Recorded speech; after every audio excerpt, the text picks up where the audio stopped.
This is the CrowdCrux Crowdfunding Podcast with Sal Brigman, where we cover everything you need to know to launch a successful crowdfunding campaign. We speak with proven entrepreneurs who've raised money from the crowd and want to teach you how to do the same. Stay tuned because we're about to reveal how to launch your dream project with your host, Sal Brigman.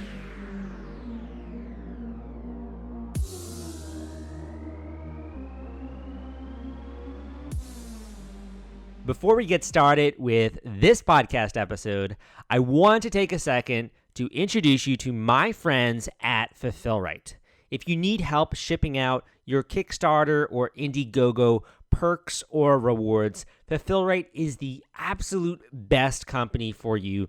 I've been working with them for a while and I can vouch for their services. They make it dead simple and take all of the headache out of shipping out all of those boxes, all of those orders to your backers and your customers. If you want to check them out, go to fulfillrite.com at fulfillrite.com.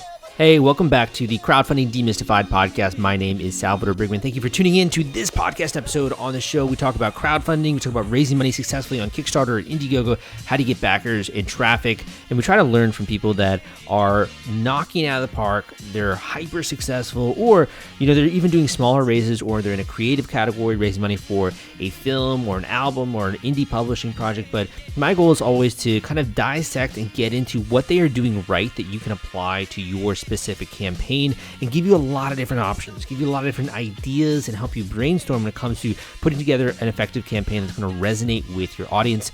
That is my goal with this show. And if you go into the episodes, the archives that I've documented over the years, we're nearing towards episode number 300. There's so many examples of people who came from nothing and were able to have a successful Kickstarter or Indiegogo campaign. We have examples out there of people who this is their third project, this is their 10th project, to the board game category, in the gadget category, and you name it. There's so many different types of products out there, so many niche industries, so many things that I'm always surprised when I see some of these campaigns that are doing so well.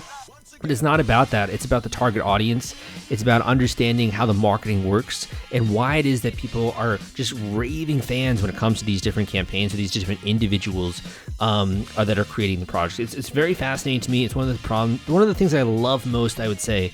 And I think one of the problems in the industry also is this lack of understanding of what gets people to take action and why it is that people are willing to support something that they've never seen before from an entrepreneur who is not proven, and they're willing to actually back a campaign when they're going to get the product not tomorrow or the next day. They're going to have to wait, 2 months, maybe 3 months to get this product.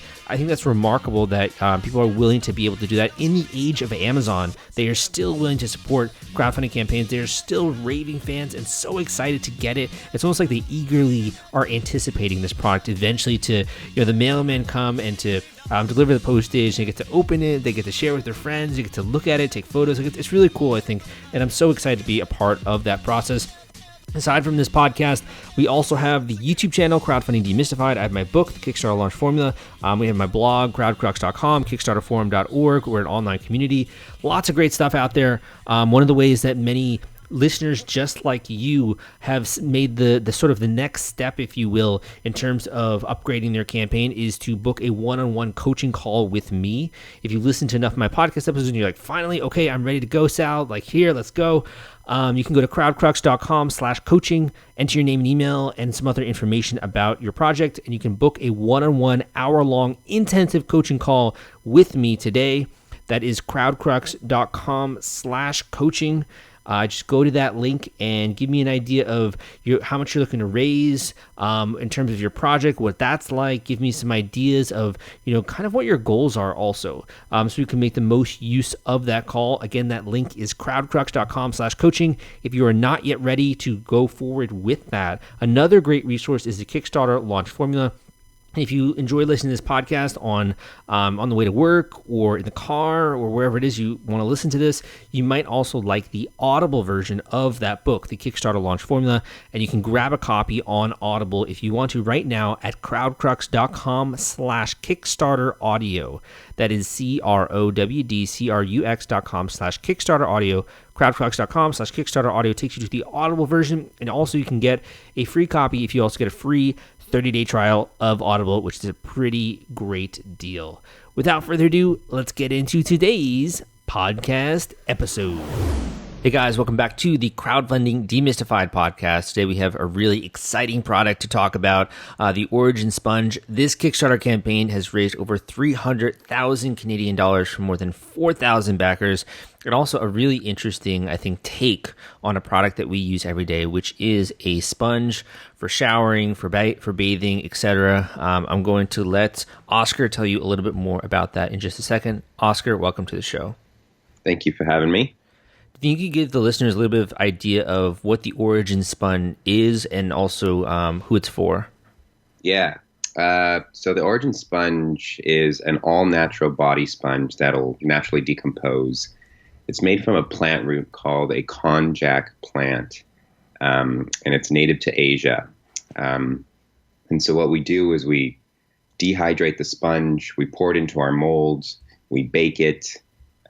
Before that, it has to be sun-dried, and voila, we have the Origin Sponge. The reason why we created it, and there's so many benefits to this plant root, is because the sponges that we use, and the most traditional sponge today is a plastic loofah, which you can find regularly at a convenience store. And those take so long to biodegrade, and we call those a glorified plastic bag because you are essentially scrubbing down with a plastic It's not material. a pleasurable experience, no. No, it's not necessarily a pleasurable experience. And they are, a perfect environment for bacteria to grow. So one reason we decided to infuse charcoal, in particular bamboo charcoal, is because it's antibacterial. So you can have this sponge and you can rest assured that there's no nasty bacteria growing on it when you're using it. It dries after it's used, so it kind of shrinks in size by 3 times, and just ready for the next use. It's really great on skin. Konjac actually has been known and to have been discovered by Japanese farmers, and they used it to bathe their children because of the soft texture. So it's really, really gentle on skin, but also exfoliates, hydrates. And we decided to unleash 3 different types of infusions, which our backers loved. That's awesome, man. So what's been your role in in the project here? In terms of putting it together. How long have you been working on it? The Origin Sponge has been in the works for about a year, a little bit more than a year actually, and my involvement has been everything from the design concept. The campaign prior to this was the Thinking Egg. So our whole take is kind of creating mindfulness tools. And in the shower, it's kind of our time to just kind of chill out. It's our moment of no cell phones, no nothing. It's just you doing your thing. So we really love that. So that's one of the reasons why we decided to go the sponge route. When it came to your other project, the Thinking Egg. So this was also a pretty big Kickstarter campaign. When did you launch this one? That was launched last year, February of last year, 2018. And when I told my friends what I was thinking about doing, it wasn't because it is a weird project. If you look at it for what it is, it's a weird project. So you kind of have to dive in deeper about to realize what the meaning is. And kind of the same idea, being overwhelmed. We have everything today dinging at us, vibrating, just notifications, emails. We're just very saturated and overwhelmed. So I kind of wanted something in my pocket that was going to remind me to just slow down when I was reaching for my phone and I felt something. So designed this little wooden egg as a totem to remind me to just take a deep breath and slow down. So I was like, hey, I think, people are going to actually appreciate this. Gave it to some of my friends. My friends were carrying it around. I was like, okay, yeah, that's enough validation. Went ahead, put a campaign together and launched. And we raised over $180,000. 100, yeah. Yeah, you had a lot of backers, like more than 4,000. That's really phenomenal. Yeah. Why has this mindfulness been such a focal point for you? and and really thinking, I think, quite deeply about that. Yeah. It's in the way that I was raised. My father to this day is a janitor. And growing up, it was always a go. My parents are immigrants from El Salvador, actually. And growing up, it was always a go, go, go mentality. It was always work, work, work, work. Keep your head down, keep working. And sometimes when they looked up, they would realize, whoa, where has life gone? So I had that being raised, and I would have different examples going to high school and seeing how other families operated. I would see, hey, there's other ways to operate, not necessarily the same way that my life has been operating or what I've been an example for. So mindfulness to me, it has been an example of taking a step back from what you're doing, putting a pause on some things and actually reviewing what you're doing. It's so easy to keep your head down, so incredibly easy to keep your head down, and not so easy to just take a step back and look at what you are doing. So it's always been in the works of my life, an example of my life of just and it's really hard to remember. It's really hard to remember. Slow down. Yeah, I think so too. Especially when we have so many things we have to get done every day. And also, I'm adopted from El Salvador, and just going back there and seeing the country, I think it's incredible, just the work ethic that some people have. And it's one of those things where I think even in developed countries, we have such a faster pace of life. Some people there are just so freaking happy, when I went there. Whereas in New York City, people have their head down, they're worried, they're stressed, they're cussing and stuff, they're talking fast. So I totally see the need for that, and also having more mindfulness in your life. One of the questions that I had for you here was, when it came to this first project, The Thinking Egg, what was it like to have a successful campaign like that? Like, what happened after that? It was pretty amazing. The response every day was like a little bit more, and it was just validation. And it came to a point where we were receiving messages from people of people feeling what we were saying, of being just overwhelmed. And this is a symptom I think a lot of people are having, but not really talking about it. It's just this go, go, go, go, go mentality, and everyone is in this rat race. And I think a lot of people, a good majority of people, are feeling this pressure, but are just not expressing it. The amount of emails that we were receiving from people saying, hey, I can't agree with you more. This is such a cool idea.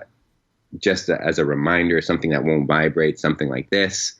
And at the end of the day, we were trying to also say, hey guys, you don't necessarily need this to remind you. Ideally, it's like a self notification reminder that you have intrinsically within you. But people were really digging this, and we were happy to provide it. What do you think led to the success behind that project? I think the marketing and the whole focal point of the simplicity of the project. It was extremely simple, and there's such beauty to simplicity. In university, I studied design thinking, and the overarching thing to everything that was extremely popular was simplicity and practicality. So something was extremely useful and something that was not hard to use was the overarching theme across the board. So the Thinking Egg, I think, really, really, really harnessed that. And the practicality sake, it was just, it just struck. I think it struck a chord. Yeah, it solved a problem. Definitely. Totally. When you say marketing, like, that's a really big word. What exactly do you mean by that the marketing was effective? Yeah, our creative content, our video, we try to encompass like what someone can be feeling at the work environment. So we started off our video with someone just feeling extremely overwhelmed, just piles of work getting piled onto them, the ringing, the buzzing. You guys can check out that video if you go on YouTube, just write The Thinking Egg or Kickstarter, and really kind of harnessing that environment, and then just having a total blackout and showing the egg and then releasing into nature. So each element that we showed for the thinking egg, there was brass, howlite, lava, pine. We were encompassing those nature environments in relation to the eggs. So you go from this crazy man-made noise to this like serene nature, birds, water, seagulls, this natural environment. And the video was quite slow. I was actually really worried that the video was going to be too slow, but it struck a chord. I think one of those things that I would used to think about marketing was like having just nature or having like seeing lava stone in the background like that can't possibly convince someone of a product or get them interested in a product. But it almost just kind of puts you in the mindset and you start to associate those types of things, those qualities of lava rock or the qualities of, looking at beautiful leaves and background. You start to associate that with the product almost implicitly. Correct. When it came to doing other stuff, like I know this new campaign, you've obviously taken a lot that you've learned from this first one and put that into the new one. What else did you do in order to kind of boost the funding and to get more people interested in it?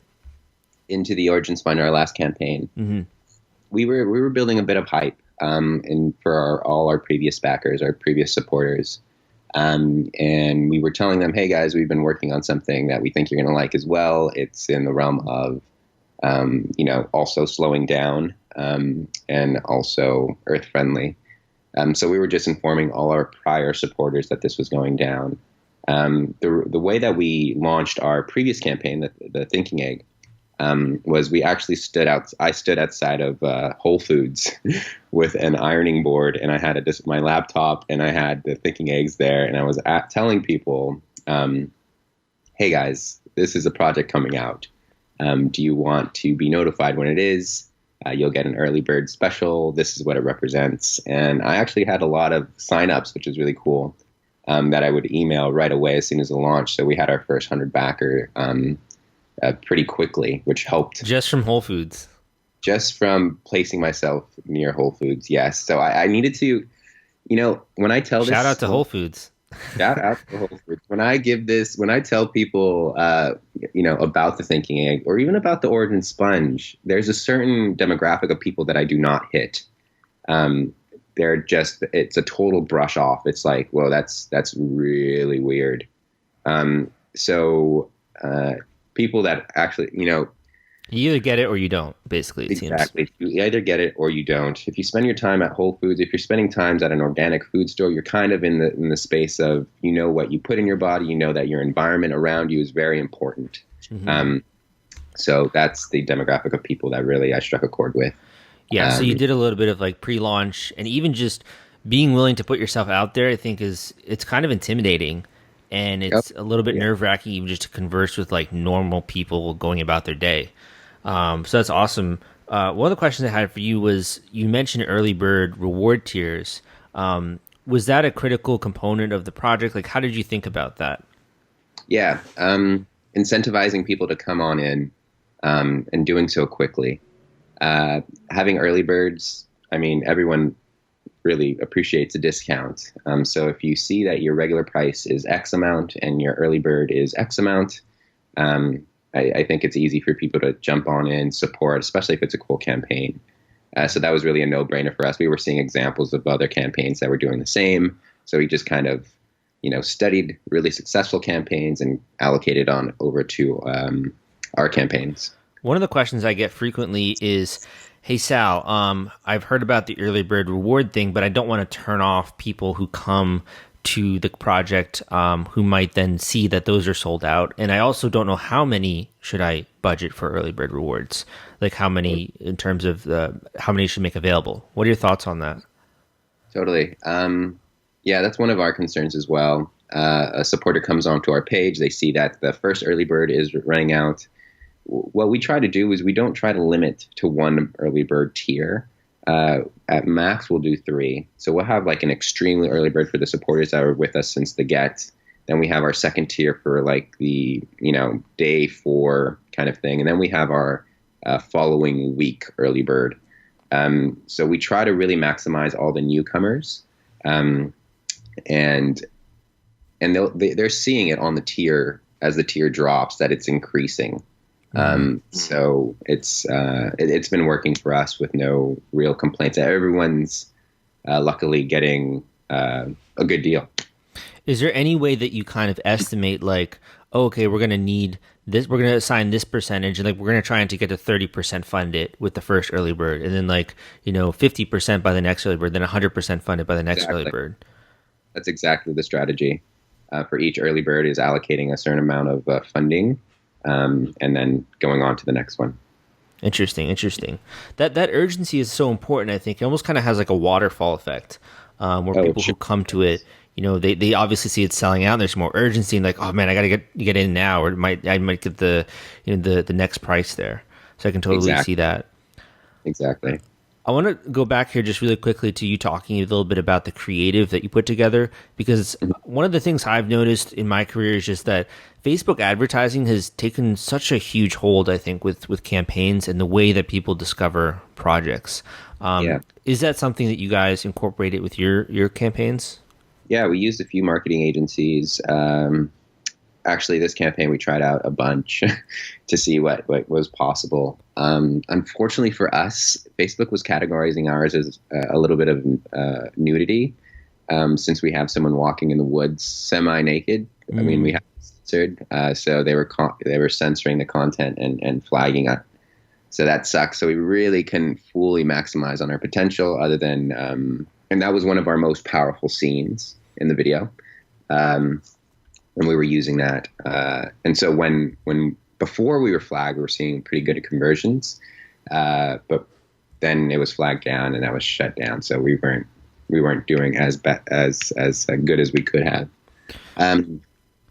We were using Green Unbox. We tried Jellup, Backer Camp, Avencies. We tried the whole 9 yards and really tried for different newsletter tactics. We tried a lot of third-party websites like This Is Why I'm Broke. And we were just really testing the waters to see what was going on and what was bringing in the best returns. For you, what was like the best source of returns there? I also could imagine that you got a lot from just Kickstarter itself. Yeah, Kickstarter was one of the top tiers. We were really, really trying to aim for Kickstarter's projects we love. Unfortunately, we did not get it, but I'm surprised you didn't, honestly. Like, it seems pretty in line with the ethos there.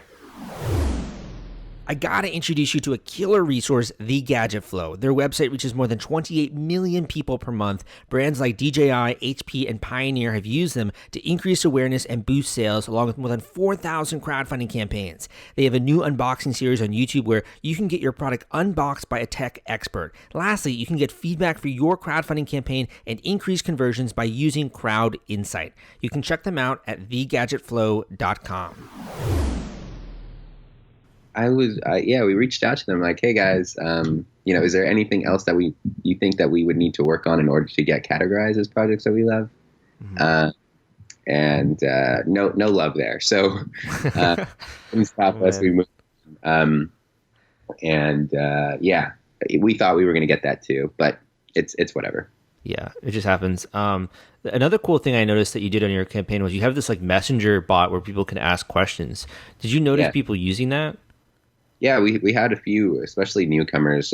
If they scroll down all the way to the bottom, and if they had any questions, they can go and chat with that bot. And Sebastian is what we call him. Sebastian hooks it up with answers and pretty generic questions like, "Hey, it's my first time backing. What's the process?"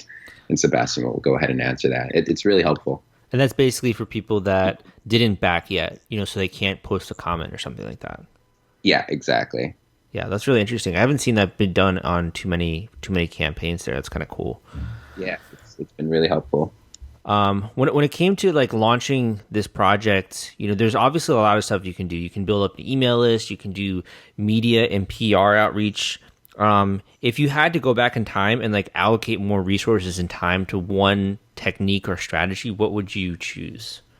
I'd probably focus a little bit more. We spent around 2 to 3 weeks gathering leads from people's blogs, people who were really in line with what we were going to be launching.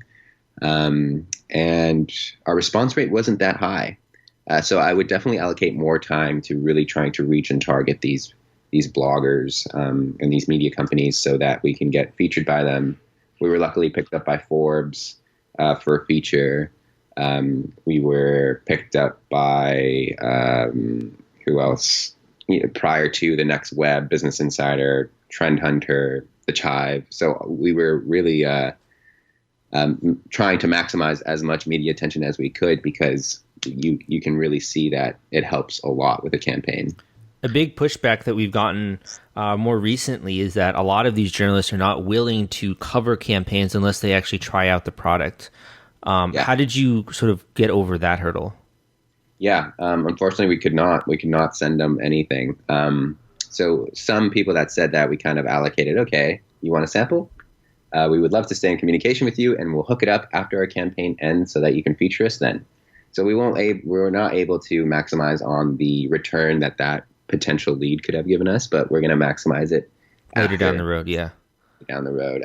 But yeah, ideally, when you create your campaign, you have a few samples ready, 12, 15 samples ready to get shot out to any cool big lead that you have contacted. We didn't have that, unfortunately, since our mold was so incredibly expensive for the campaign. So we only had, it was just for us. Those were worth their weight in gold. Yeah, but it seems like, they were still willing to kind of write about you just based on the design and the cool look and the funding and these things. Exactly. And that was very helpful. Interesting.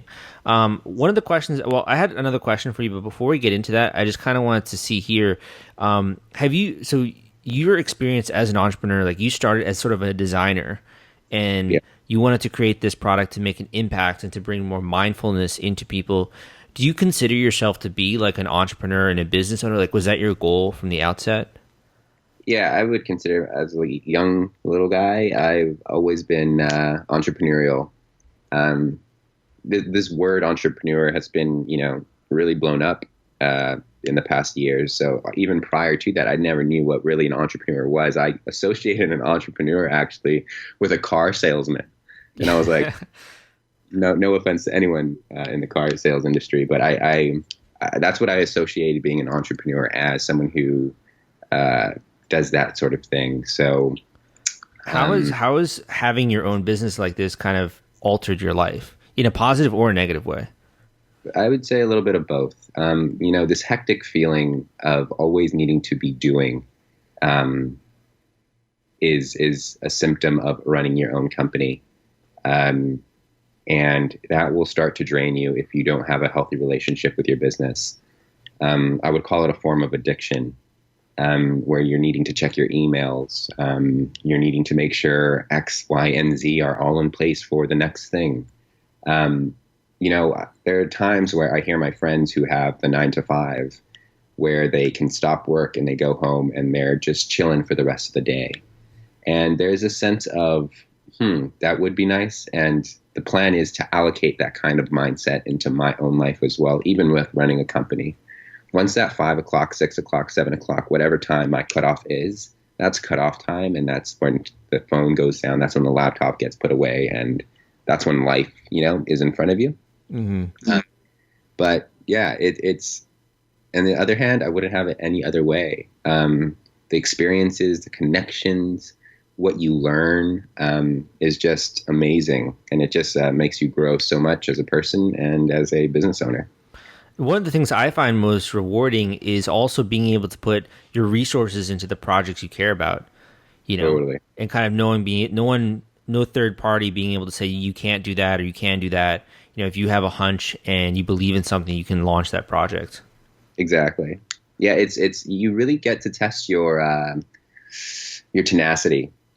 Being an entrepreneur, you get to, someone says no, or you can't do that. What way can I go about making this still happen, even though there's all these barriers in the way? And so that can be enjoyable and sometimes extremely frustrating. But yeah, fun.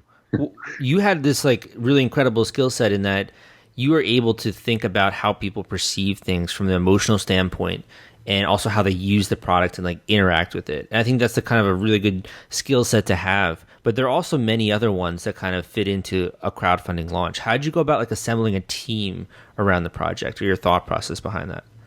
Yeah, it was a really nice effort. We had someone who was really great at communication. Like, I'm okay with communicating, but there are some areas where I lack. So we had one member of our team just reaching out and forming connections with our editors who were going to feature us. We had someone just communicating strictly with our manufacturers, and also doing customer support for the campaign and emails that were coming through.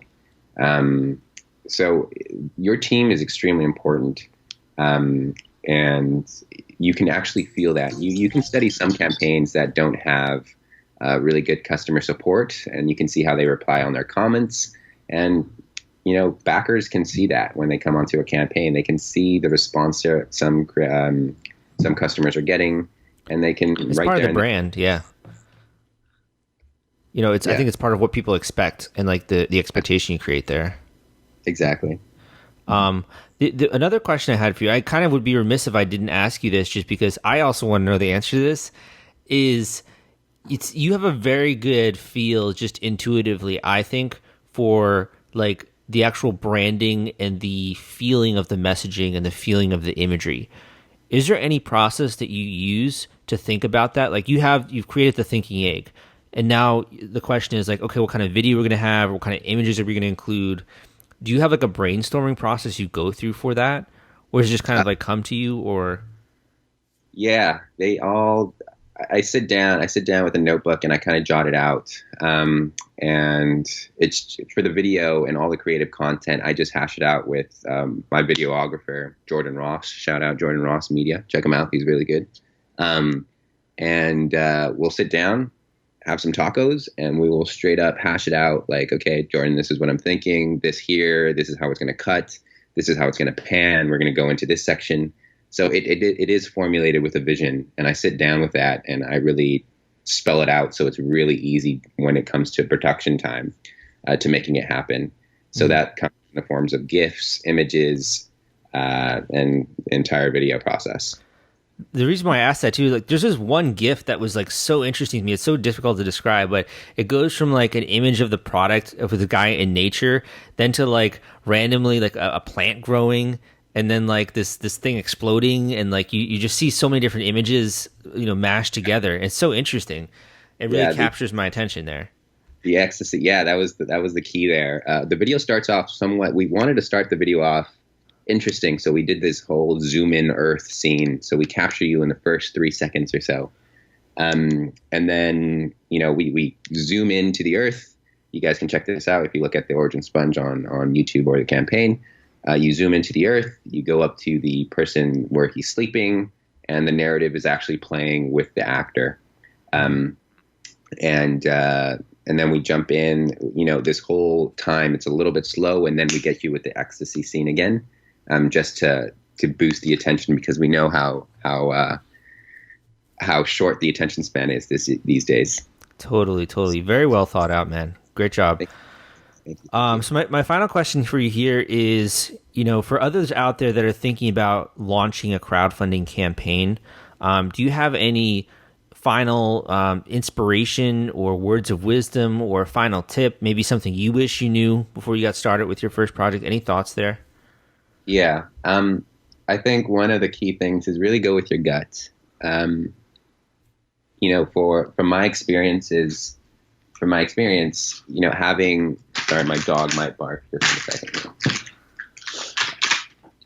is really going with your gut. Everyone has an opinion, and they're going to be very fast to share those opinions with you, in terms of what can be worked on, the design iterations, how it can look, maybe the way that you can market it, and to really stay strong, also taking that feedback, but sticking strong to what you believe is going to work. Mm-hmm. And that's one of the things that I did with the Thinking Egg. The amount of feedback that I received was actually very overwhelming, and to the point where I pressed the launch button, I was extremely skeptical. Is this going to work? Because I stuck closely to what my gut was saying rather than what the opinions and everyone else was saying. Yeah, definitely. I mean, some feedback also comes from people who are not your ideal customer, which can be difficult.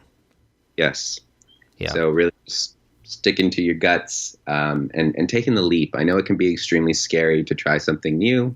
And the beautiful thing about Kickstarter is that it's a really cool community of people that are into supporting it, and supporting new ideas. So you can get tremendous amount of feedback like we had, and kind of iterate from there.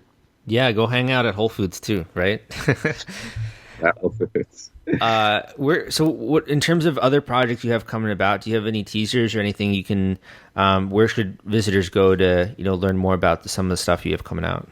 Yeah, if you guys go to The Origin, and that's with a J, .com, you can find info out about the Origin Sponge.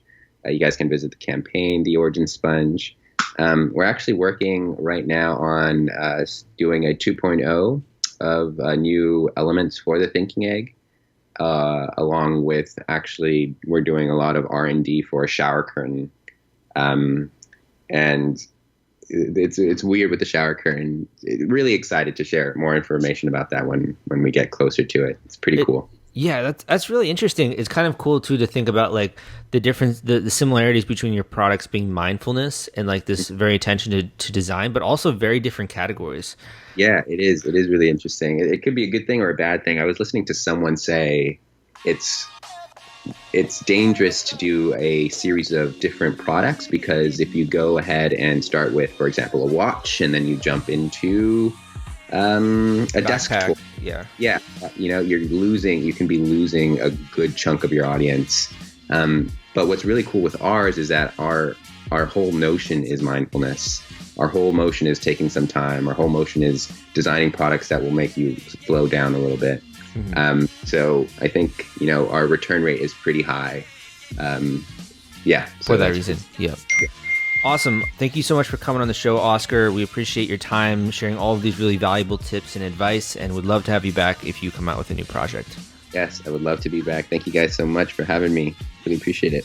Let me tell you about our latest sponsor, SendPro Online by Pitney Bowes. Shipping can be complex. Things can get really confusing really fast. With SendPro Online, it's easy to save time and money no matter what you send, from letters and packages to overnights and flats. You can easily compare USPS, UPS, and FedEx in an all-in-one online tool. You can print shipping labels and stamps directly from your printer. You can even track all of your shipments and get email notifications when they've arrived. SendPro Online is only $14.99 a month, and listeners can get a free 30-day trial when you visit pb.com/crowdcrux. That's pb.com/crowdcrux. Experience the convenience of SendPro Online for yourself when you sign up for a free 30-day trial. Hey, thanks for listening to this episode of the Crowdfunding Demystified podcast. My name is Salvador Brigman. Thank you so much for spending a little bit of time here with me today. I appreciate it. I hope you took something away from today's podcast episode.